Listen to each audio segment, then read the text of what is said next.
Previously, on The Secret Sits, Tony Harris has spoken to a psychic, and she told Tony this about his encounter. "You must never go back to that house, Tony. This is a hell house." And that is where we find ourselves while we pick up our story today.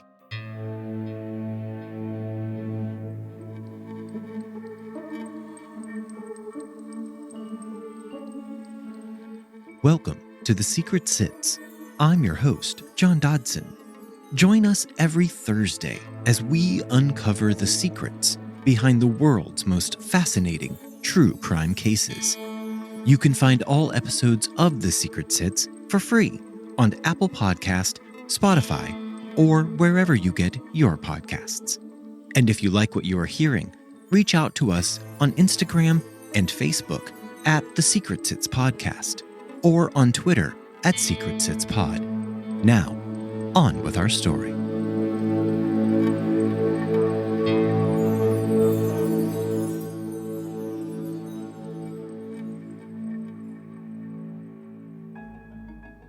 Although Virgil would do almost anything to solve a case, he did not put much credence in the visions of psychics. But as Tony and Connie hung up the phone, the fear splashed across their faces made Virgil press on with his investigation, and he assigned one of his top investigators to initiate a search through the rich suburbs in a renewed effort to locate this hell house. This investigator was named Bill Hillsley, and he worked as a state trooper, and he knew the Indianapolis area better than anyone. Bill only had to search a couple of days before he located a home in Westfield that had a wooden sign out front which read, "Fox Hollow Farm." Bill drove up the long driveway, past the overgrown and unkempt front yard. The house was big, but it was also extremely run down. Bill exited his vehicle after he arrived at the circular driveway, and he began poking around. He wanted to locate the indoor swimming pool, a sure sign that he had the correct house. But he could not see an indoor pool through any of the home's windows. Bill took a few photos of the exterior of the home, and he headed back to the office. When Bill showed Virgil the photos of the house, Virgil ordered aerial photos to be taken of the property. He then showed the photos to Tony, but Tony was still unsure. He thought that the driveway had felt longer as they drove it in the darkened night. Next, Virgil contacted the Hamilton County Police Department and asked for information about the owners of Fox Hollow Farm. But the police department would not relinquish any information to Virgil. The Hamilton County Police had no interest in assisting in this investigation because Hamilton County was completely crime-free. And not only was the county completely crime-free, it also held the largest amount of wealthy residents in the entire state. Money, as they saw it, was not the root of all evil. Instead, money meant the absence of evil. Everyone in the county was above suspicion. With no help from local authorities, Virgil pulled all of the public records that he could, and he discovered that Fox Hollow Farm was owned by a family with the last name Baumeister. So he added this information to the case file, and he sent Bill back out to keep looking. It had now been a year since Tony Harris had experienced one of the worst nights of his life, the night when his life had almost been snuffed out. But his life had moved on, and he decided to go out and have a good time. As Tony sat in the bar, enjoying himself, just talking to some friends, there was suddenly a commotion, and a guy began shouting toward the bartender, "This guy is Brian Smart!" Tony was shocked and only saw a glance of a man who was being called out as the man tore off through the bar and out of the front door. Tony leapt from his seat and gave chase. He made it outside of the bar just as the blue Buick was beginning to speed away. But it did not get away before Tony Harris was able to take down the car's license plate number. Tony took the plate number to Virgil, who immediately called Detective Mary Wilson with this new information. They discovered that the car was registered to one Mr. Herb Baumeister, and Herb was the owner of a chain of local thrift stores and the owner of a property in Hamilton County named Fox Hollow Farm. But so far, this case was purely circumstantial, and there was not enough evidence to arrest Herb for anything. So Detective Wilson did what she had done her entire career while hunting the worst people who live among us, and she went to confront Herb directly. Mary went to one of the Save-A-Lot stores owned by Herb. She stood outside assessing the situation, and she saw who she believed to be Herb inside of the store. She walked up and opened the door to the thrift store. As she stepped inside, she displayed her detective badge for the man, who stood there, smirking at her. "And how can I help you today, officer?" said the man in a cloying manner. Mary had no time for this man's bad acting, and she shot back at the man, "It's Detective. Are you Herb Baumeister, owner of Fox Hollow Farm, and a light blue Buick?" "I most certainly am," the man replied. "What do you know about the attempted murder of Tony Harris?" Mary asked.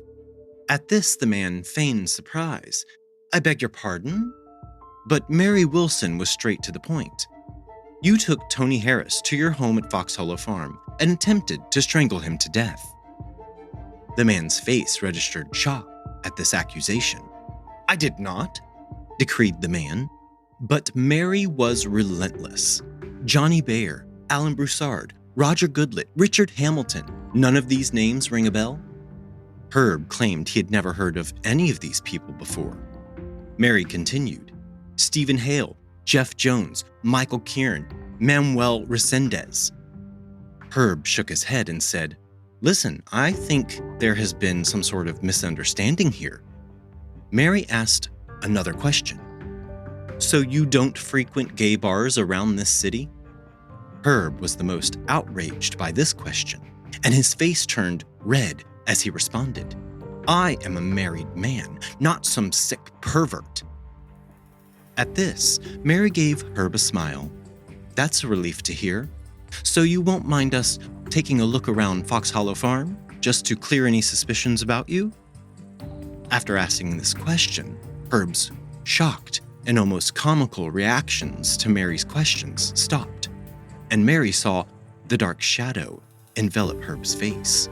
The same change, she assumed, all of his victims must have seen in the last fleeting moments of their lives. Herb spoke in a calculated tone.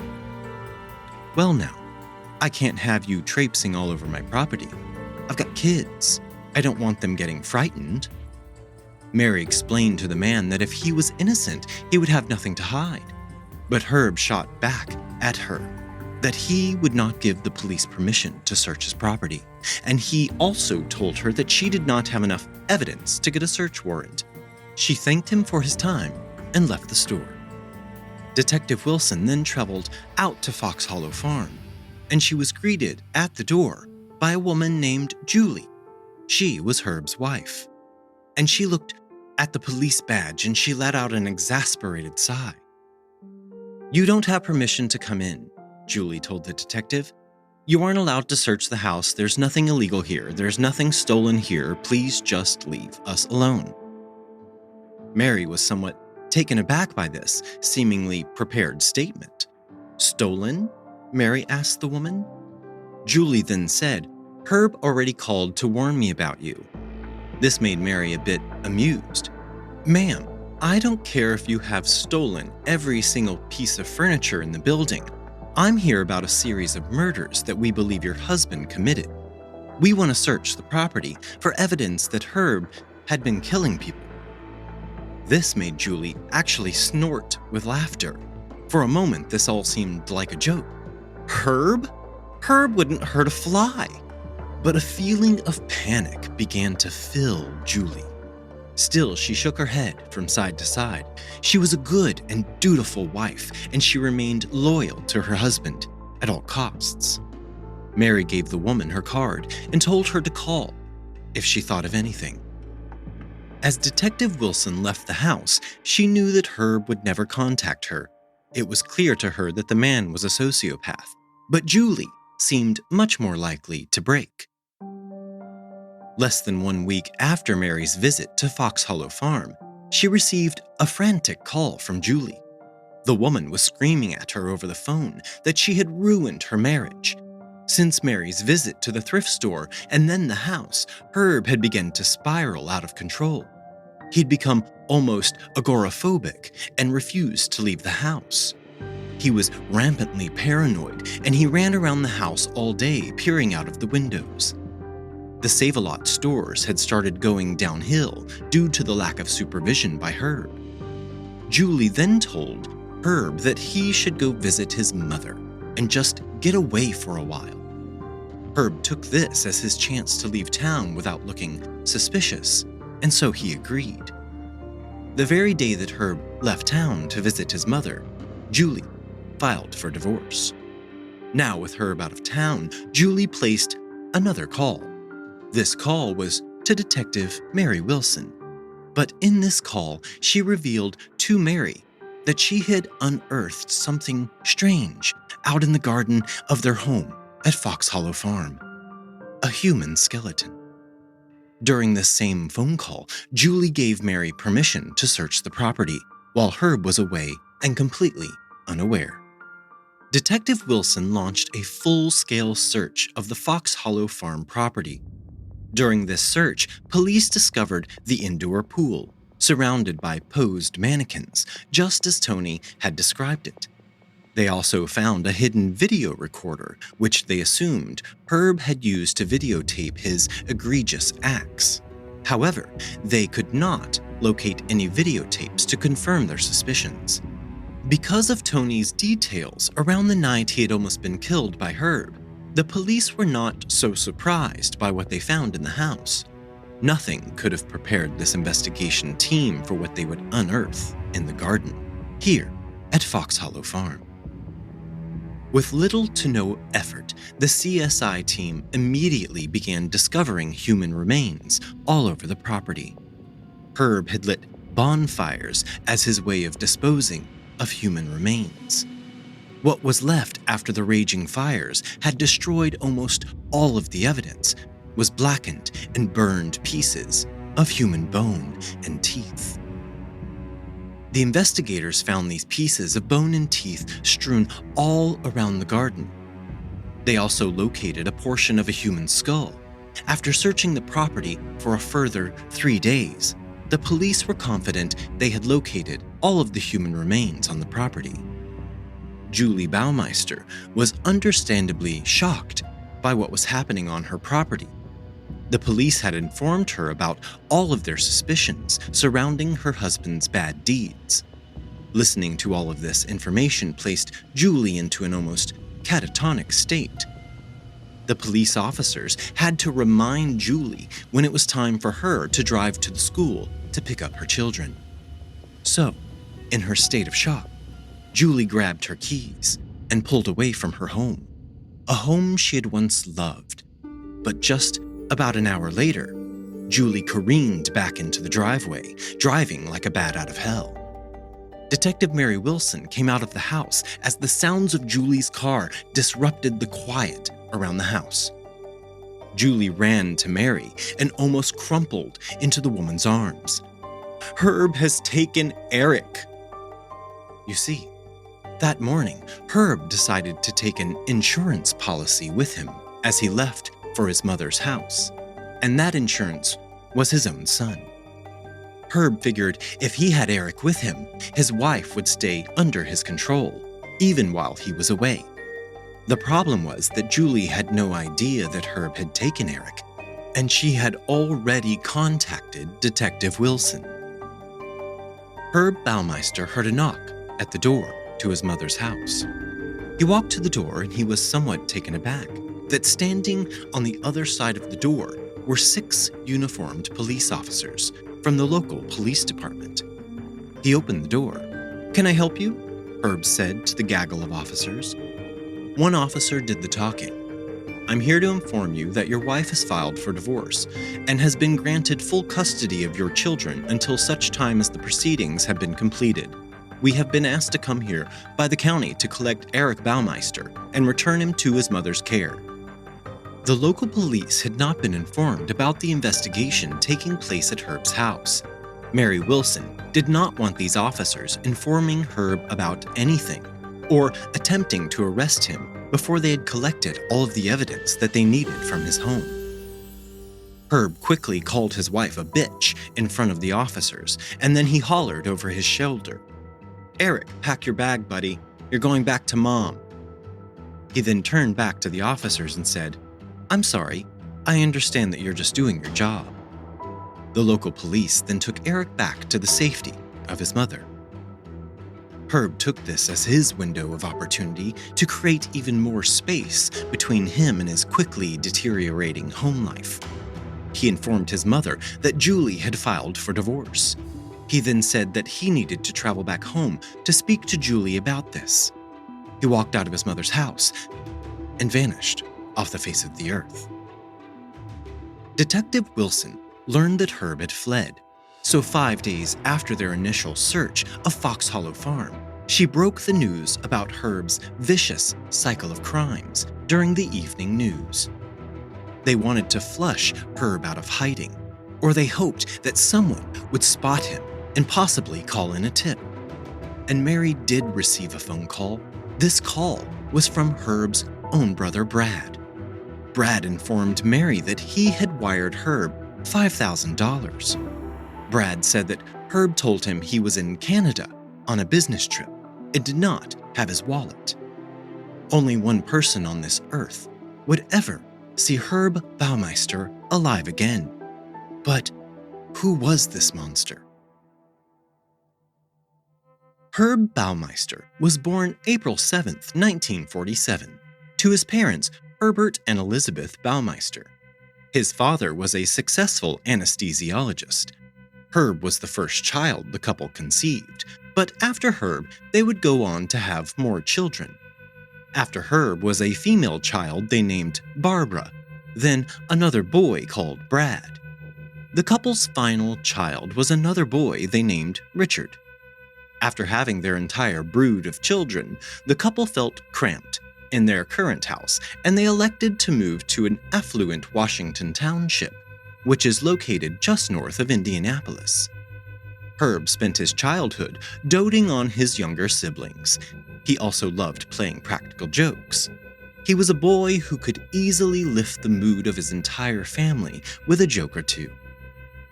Herb had done well in school, and he had many friends.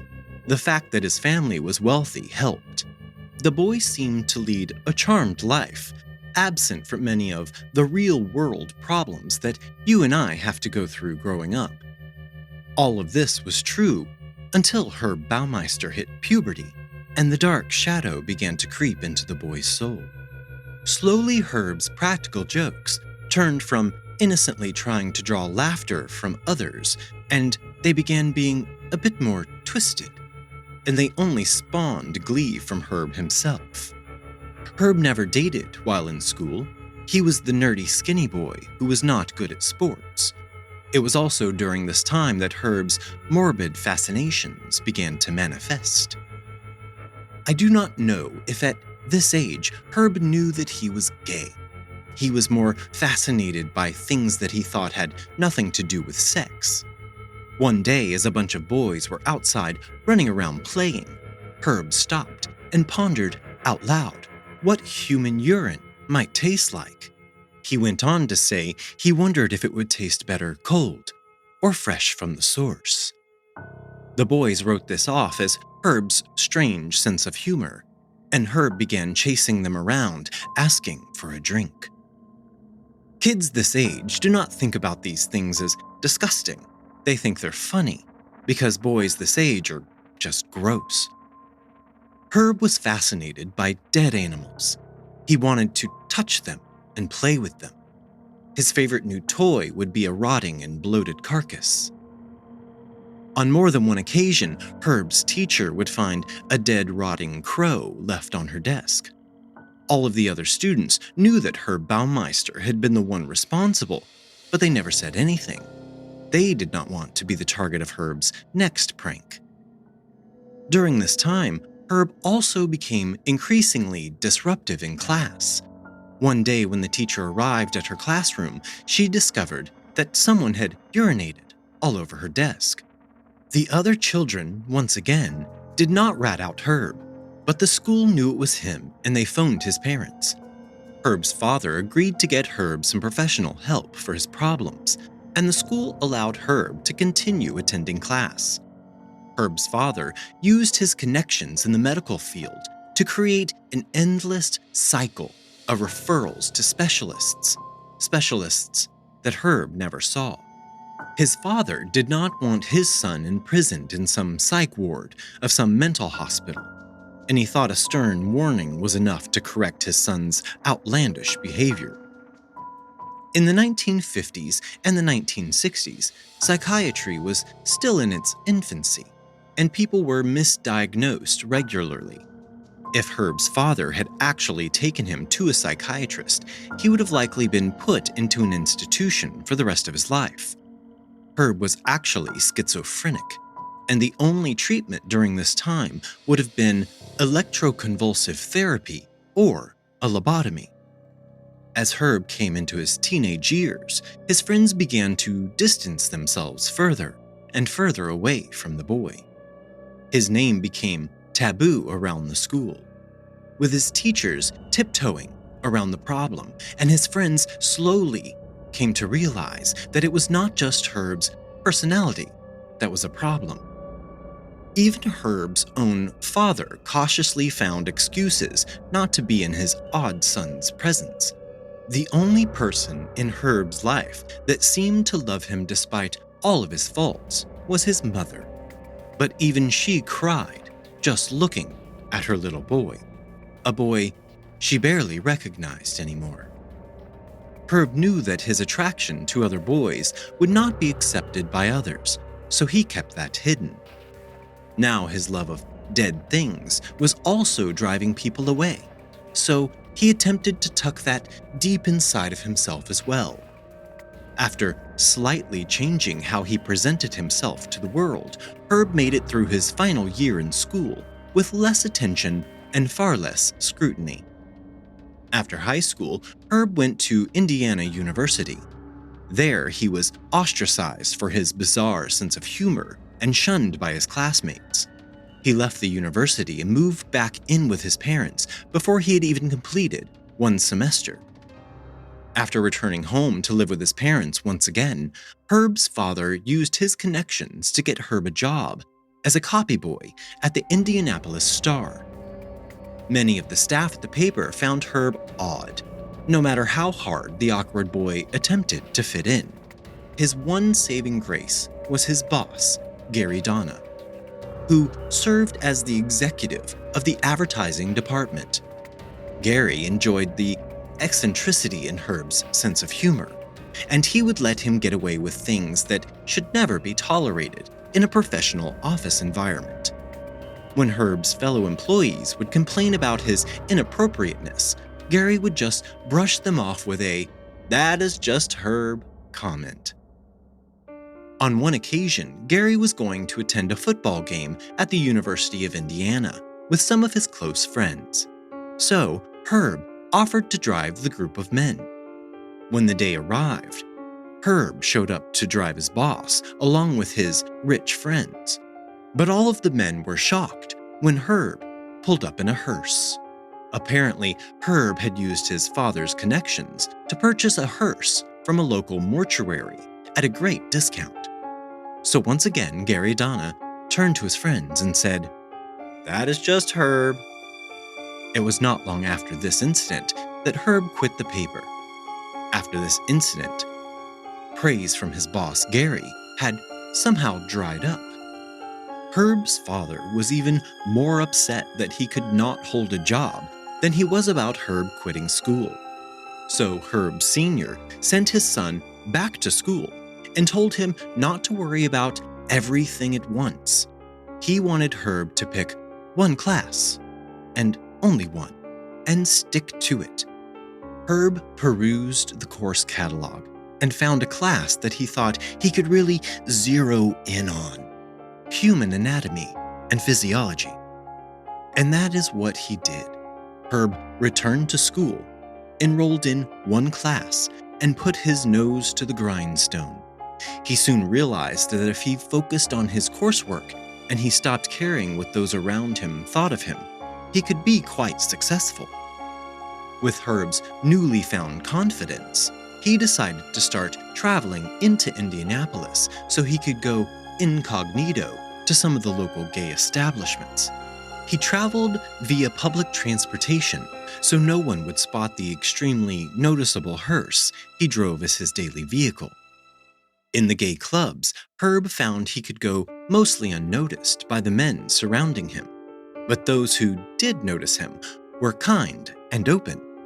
As he visited more and more often, the other regulars in the clubs began to recognize Herb as part of their welcoming community, and he began making some actual friends. These people appreciated Herb's somewhat off sense of humor, and his disturbing observations made his friends cackle with laughter. Herb Sr. felt that his son was spending all of his free time on frivolous matters, even though he did not know the extent of what Herb was actually doing with his free time. This worried Herb. He was hiding so many things about himself.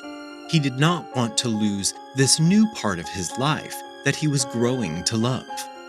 So, to get his father off of his case, he decided to pick an extracurricular activity that his father would agree with. And so Herb Baumeister joined the Young Republicans Club. Herb was quite a contradiction. He held fast to extremely right-wing political ideas, all while secretly going to gay clubs most nights. But here in this club, Herb's family wealth was a source of adoration, and Herb became quickly popular within the group. It was here that Herb met Juliana Sater. Juliana was a high school English teacher who attended classes part-time at the university. Herb and Julie shared several interests, like cars and their right-wing political agendas.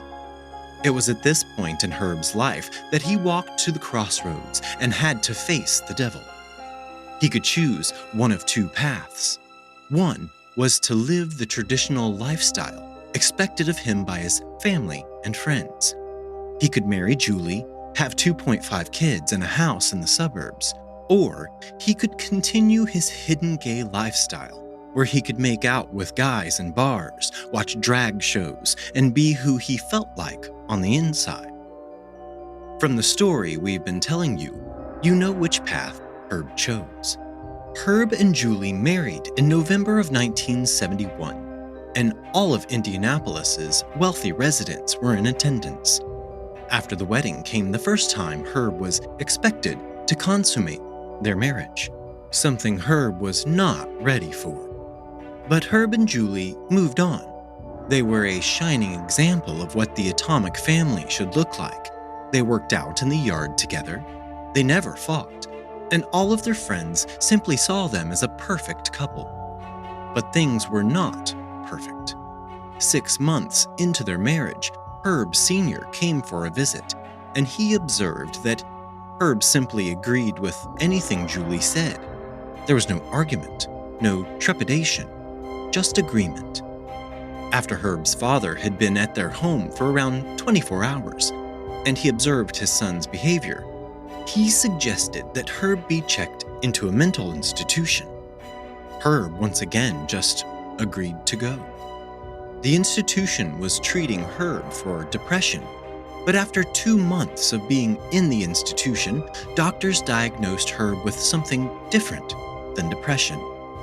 The doctors said that Herb had schizophrenia and that he was suffering from multiple personality disorder, a disorder that today has been largely debunked.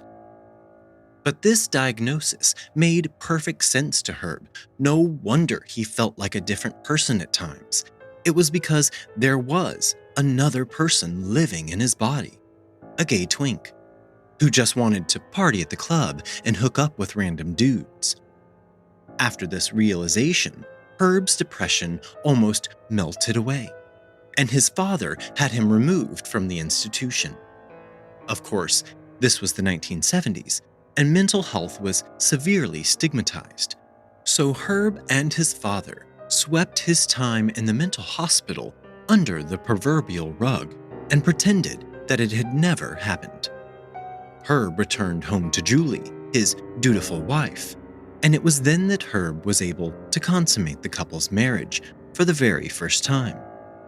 But Herb would not even undress in front of his wife, and their first sexual experience was performed in a completely blackened room. After this, Herb began taking long walks to be alone, or whatever other excuses he would use to begin returning to the gay clubs under the cover of night. He escaped to the dark world his other self loved to be in, but he found no satisfaction here either. If he had sex with a man, he hated it just as much as he had hated having sex with his own wife. Eventually, Herb and Julie conceived and produced 3 children: Marie, Eric, and Emily. Herb was an unexpectedly attentive father. He paid lots of attention to his children, and time with them meant time he was not letting his second personality do the things it wished to do. Due to his attempt to suppress his darker self and spend all of his free time with his children, the dark Herb of his adolescence came back to the surface, and Herb began to urinate on his boss's desk at work. This went on for much longer than you would suspect, but everyone in the office was afraid of what Herb might do if he was fired for this conduct unbecoming of an employee. The final straw was the day Herb's boss came into his urine-soaked desk, and there on his desk was a letter from the governor of Indiana, now tea-stained with bodily fluids. Herb was told to leave quietly, and they would keep his waterworks as their own little secret. It was difficult after this for Herb to find a job. Julie returned to teaching part-time just to put food on the table. Eventually, Herb's dad found him an entry-level job as a clerk at a local thrift store. Herb took the job, but he was not satisfied by the position. Quite honestly, he felt it was beneath him. 2 months into Herb's menial job, the point where he would normally begin wetting everything down around him, he received some urgent news that took him away from this job for a short time. His father, Herb Sr., had died. The death of a parental figure has been the commencement of many a serial killer's murderous spree. Herb continued working at the thrift store after his father's passing, but finally, with the stalwart figure of his life now out of the way, he decided that he could do whatever he wanted. So Herb decided that he had learned all he could from his 3 years working at the thrift store, and what he really wanted to do was to open his own chain of thrift stores. Thus, Save-A-Lot was born. This also gave Herb the opportunity to drive all over Indiana and Ohio, searching for treasures for his new store. Herb and Julie opened the doors to their first Save-A-Lot in 1988, and the public was impressed at the organization and cleanliness of this new thrift store. The store made a profit of $50,000 in its first year. During their second year of operation, their second location opened, and in year 3, the couple had made enough money to buy a fancy new Tudor-style house on a property called Fox Hollow Farm. This property had 4 bedrooms, an indoor pool, and over 18 acres of land. It was more than enough room for the couple and their 3 children. Finally, Julie felt happy. She felt they had achieved what their goals had been since they married. Julie still wondered about certain things, like Herb's long trips to Ohio, when he would come back with nothing for the stores, or his long drives he took at night to gather his thoughts. But those were small things that were probably nothing, and Julie told herself to just be content with what she had. So that is what she did. After moving into the house at Fox Hollow Farm, one day while Eric was out playing in the garden, he unearthed a partial human skeleton. Eric ran to the house to tell his mother what he had found. This obviously upset the woman greatly, and she phoned Herb to tell him about the discovery. Herb told his wife in an almost monotone voice, "That is one of my dad's old dissection skeletons." He went on to explain that it used to take up residence in the garage, but he had moved it to the garden and buried it because he needed the room in the garage. Either way, Herb told Julie not to worry about it. He would take care of it when he came home. So that is what she did. Julie had done whatever her husband had told her to do, until the day she contacted Detective Mary Wilson. And that one phone call set off a flurry of unimaginable truths. Truths that we will cover next week in our final episode on Herb Baumeister. We dance round in a ring and suppose, but the secret sits in the middle and knows. The Secret Sits podcast is researched and written by me, John Dodson. Audio engineering by Gabriel Dodson. Original logo artwork provided by Tony Lay.